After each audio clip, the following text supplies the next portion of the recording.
எது ஏறினா நமக்கு என்ன, ஓட்டு போட்டவன் தானே. அவனா பார்த்து ரோடுக்கு வந்து அவன் தலையில ஒரு மண்ணள்ளி கண்ணை போட்டுனாதான் இந்த சமுதாயத்துக்கு புத்தி வரும். நீங்க அவன் கேட்காது. யாராவது ஒருத்தர் இந்த மாதிரி ஏர் கண்டிஷன் பஸ் ஸ்டாப் கேட்டான், அவங்கள மாசு ஏர் கண்டிஷன் பஸ் ஸ்டாப் கட்டினீங்களே, எல்லாம் மிஷினுக்கு ஓட்டு போட்டு போற கஞ்சாட்சின்னு உட்காந்துக்கலாம். ஆக இனிமேல் பட்டாவது கட்சி வரலாறு, திமுக என்ன, பெரியார்னா என்ன, எப்படி 100 வருஷத்துக்கு முன்னாடி இந்த சமுதாயம் இருந்தது, எல்லாரும் இன்னைக்கு மேடையில் ஒன்றா உட்காரன்னா அதுக்கு யார் காரணம்? 100 அடி தூரத்தில் நின்னவனை உட்கார வச்சு உனக்கு சீட்டு கொடுத்து உனக்கு மரியாதை கொடுத்தவன் யாரு என்பதை சொல்லுங்க. அப்பதான் புத்தி வரும். காரணம் என்னவென்று கேட்டால், அவன் யார் என்று அவனுக்கு சொல்லாத காரணத்தினார். அவன் கேட்காதே நீங்க போய் சொல்லுவோம். அதுவும் மாசு இருக்கிறார் பார். சைதாப்பேட்டை தொகுதியில அவர் செஞ்சாத மாதிரி யாரும் செய்யவே இல்லை. கலைஞரே முதலமைச்சர் இருந்தார், பெருமையா சொல்றேன். அவர் கூட அங்க ஒரு பெரிய ஹாஸ்பிட்டல் கொண்டு வர முடியல. ஏன்னா எங்க பக்கத்தில் இருக்கிற ஆலந்தூருக்குலாம் பெரிய வசதியா இருக்குது. அந்த ஹாஸ்பிட்டல் போய் வந்த நோயாளி அவன் சொந்தக்காரன் ஓட்டு போட்டுருந்தாலும் ஜெயிக்கும். அவனுக்கெல்லாம் நல்ல சாவே வராது. அப்ப நான் சொல்றேன், காரணம் உயிர் காப்பது என்பது அவ்வளவு கஷ்டமான காரியம். எத்தனை பேர் உயிரை காத்திருப்பார், எத்தனை பேருக்கு உயிர் கொடுத்தா. இங்கே கூட படிச்சார், கேன்சர் இன்ஸ்டியூட் கொடுத்தேன், இதுக்கு கொடுத்தேன், இதெல்லாம் இனிமேல் வேணாம், கட்சிக்காரனு கொடுங்க, அது போகும். கொடுத்ததெல்லாம் போதும், ஒரு 5 வருஷம் ரெஸ்ட் எடுப்போம். வீட்டு வரி 300 ரூபாய் கட்டினவனுக்கு 10,000 வந்திருக்கு. இதே நம்ம ஆட்சியில வந்திருந்தா கணபதி சும்மா இருந்திருப்பாருங்க, நேரா சிஎம் கிட்ட போவார், தெருவிலே நடமாட முடியும். இவர் கார்ல தான் போறாரு, சும்மா அவர்கிட்ட வந்து தெருவிலே நடக்க முடியல. ஜனங்கள்லாம் பிள்ளைன்னு பிடிச்சிக்கிது. இப்ப அந்த ஜனங்களாம் எங்க போச்சு? 300 ரூபாய் கட்டின வீட்டுக்கு 10,000 ரூபாய் போட்டிருக்கிறான். 150 ரூபாய் கரண்ட் பில்லு இந்த இடத்துல 1000 2000 வருது. இப்பதான் ஜனங்க கொஞ்சம் கொஞ்சமா மது கிணத்துல விழுந்த வண்டு எப்படி வெளியே வந்தவொடனே கொஞ்சம் அப்படி தள்ளாடி வருதோ, அது போல மக்கள் கொஞ்சம் கொஞ்சமா வெளியில வர்றான். இப்பதான் போன் பண்ணவே ஆரம்பிக்கிறான். சார் அங்க தண்ணி வரலையா? வராம போட்டோம். லைட் எரியலையா?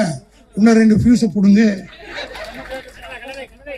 காரணம் என்னவென்று கேட்டால், இந்த சமுதாயத்துக்கும் இந்த நாட்டுக்கும் தளபதி செஞ்சதை போல 8,000 ரூபாய் வாங்கி மாத்தி போட்டு எவன் கொடுத்தான்? இது வரலாம் யார் கொடுத்தா? எங்களுக்கு ஒன்றும் கஷ்டம் கிடையாது, நாங்கள் ஒன்றும் செத்து போறது கிடையாது. பல முறை ஆட்சியில் இல்லாமல் பழக்கப்பட்டவர் நாங்கள். இந்த கட்சியில் 63 வருஷமா நான் இருக்கிறேன். பல முறை ஆட்சி வந்துச்சு, ஆட்சி போச்சு. திமுக இருக்கிற எந்த தொண்டனும் இன்னொன்னும் பெருமையா சொல்றேன், இதுவரையில கட்சி கூட்டத்துக்கு வராதவன் பூரா இன்னைக்கு நம்ம கூட்டம் நடக்குதுன்னு உணர்வோடு வருகிற எண்ணம் இன்னைக்கு ஏற்பட்டு விட்டது. அதற்கு காரணம் என்னவென்று கேட்டால், திமுக தொண்டர் ரொம்ப வைராக்கியமான தொண்டன், சுயமரியாதைக்காரன். கட்சி நல்லா இருந்தா கட்சி நல்லா இருக்குன்னு சொல்லுவான்.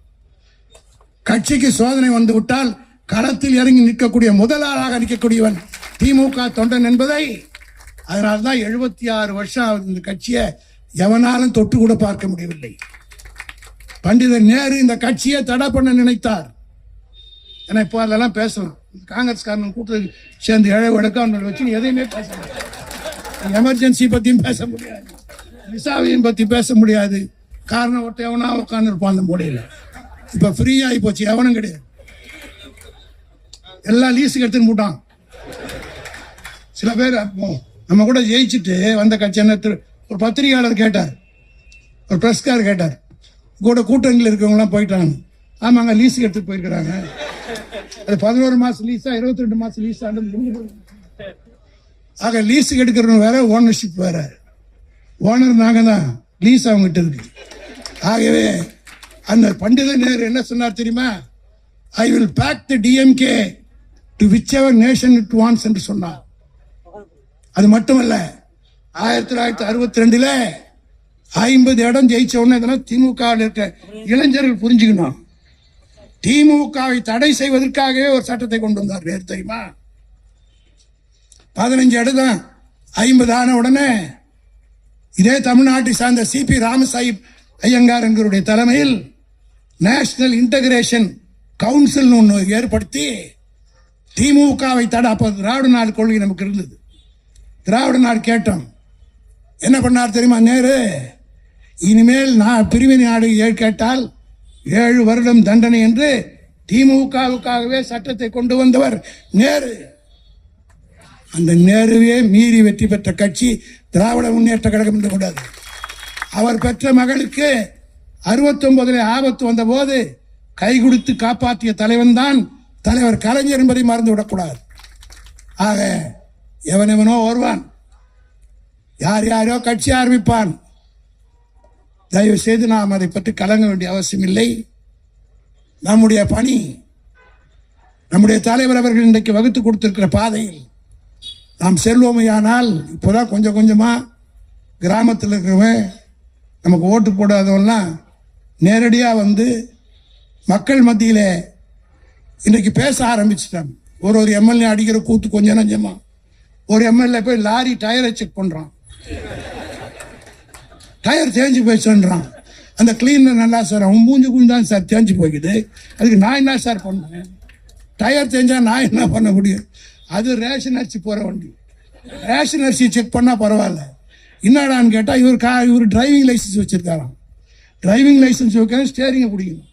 அந்த கிளீனர்கிட்ட கிளீனாக கேட்குறான். அவன் இவர் எம்எல்ஏன்னு தெரியல, மூஞ்சி தெரிஞ்சாதானே அவன் கேட்கறதுக்கு.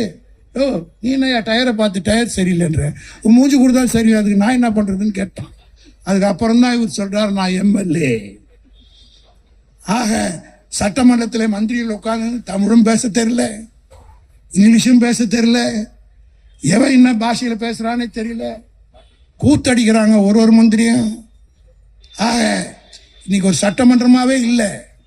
இன்னைக்கு கூட வரும்போது மாசு சொல்லிட்டு வந்தார், முதலமைச்சர் வாய் திறக்காத முதலமைச்சர் மௌன கீதம் பாடிக்கொண்டிருக்கிறார், யார் யாரையோ பேச விட்டுக்கிட்டு இருக்கார். முக்கியமான மாநாடுகளில் கூட இன்றைக்கு முதலீட்டாளர் மாநாடுன்னு நடந்தது. அந்த முதலீட்டாளர் மாநாட்டுக்கு வந்தவர்கள் பூரா தளபதி மு.க. ஸ்டாலின் இருக்கிற போது போடப்பட்ட ஒப்பந்தமே தவிர இவரால் அல்ல. இப்படி எல்லா சாதனையும் செஞ்சிட்டு இருக்கோம். தயவு செய்து நான் கழகத்தோழரை கேட்டுக்கொள்ள விரும்புகிறேன். தலைவர் சிறப்பான திட்டங்களை எல்லாம் கட்சிக்காக வகுத்து கொண்டிருக்கிறார். ஒன்றும் இல்லை, 6 மாதம் அல்லது நான் சொன்ன மாதிரி போனால் 11 மாதம் லீஸ் பீரியட், அவ்வளவுதான். அதற்கு பிறகு எல்லா தேர்தலையும் நாம் தான் வெற்றி பெறுவோம். இதே போல் தான் 84 ஒரு தேர்தல் நடந்தது. நோவுக்கு ஒரு ஓட்டு, சாவுக்கு ஒரு ஓட்டு போட்டு க்ளோஸ் பண்ணிட்டான் நம்மளை. எதிர்கட்சியாக கூட நம்ம வரல. 84 86 அதற்காகத்தான் எம்ஜிஆர் என்ன பண்ணாருன்னா, 10 வருஷமா உள்ளாட்சி தேர்தல் நடத்த எம்ஜிஆர் நாம பிரச்சாரத்துக்கு போகாமலேயே நாம் அமெரிக்காவில் இருக்கிற போதே இவ்வளோ பெரிய வெற்றி நாம் பெற்றோம்னா உள்ளாட்சி தேர்தலை வைக்கலான்னு வச்சார். அப்போ கூட சென்னை கார்பரேஷன் வைக்கல, மற்றதுக்கெல்லாம் வச்சார். 86 தேர்தலில் அருணாச்சலம் போரூரில் வெற்றி பெற்றார், நான் ஆலந்தூரில் வெற்றி பெற்றேன். தமிழ்நாடு பூரா 11 பேர் தான் ஏடிஎம்கே வெற்றி பெற்றாங்க. 102 நகராட்சிகளில் எல்லா நகராட்சி, பேரூராட்சி, உள்ளாட்சி, ஊராட்சி ஒன்றியத்துக்கெல்லாம் டைரக்ட் எலெக்ஷன். ஏன் இதை சொல்கிறேன் என்று சொன்னால், இன்னும் 6 மாதத்தில் உள்ளாட்சி தேர்தல் வரப்போகுது. நிச்சயமாக மக்கள் இதற்குரிய மாற்றத்தை நமக்கு வாக்களிக்க தயாராக காத்து கொண்டிருக்கிறார். காரணம் அவ்வளோ கோபத்தில் இருக்கிறாங்க. தெரியாமல் ஏமாந்து ஓட்டு போட்டோம், புள்ள சொல்லிச்சு, பேரன் சொன்னான், பேத்தி சொன்னான், எல்லாம் பேரன் பேத்தி பேச்சை கேட்டெல்லாம் ஓட்டு போட்டோமே. நீங்கள் வீட்டு வரி ஏறி போச்சு, அந்த பேச்சுக்கிட்டே இறக்க சொல்லு. இன்னும் பல கஷ்டங்கள் இந்த நாட்டுக்கு வரப்போகுது, பல்வேறு தொல்லைகள் வரப்போகுது. எவ்வளோ குடிச்சாங்க.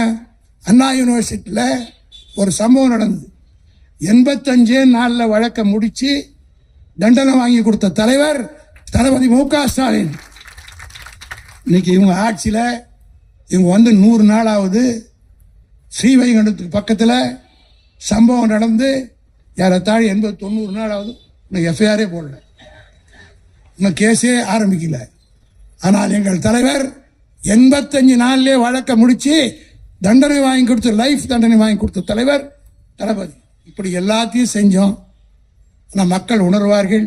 கழகத்தோட தெம்பாருங்க, எந்த விதமான கவலை இல்லை. மீண்டும் நாம் தான் வருவோம்.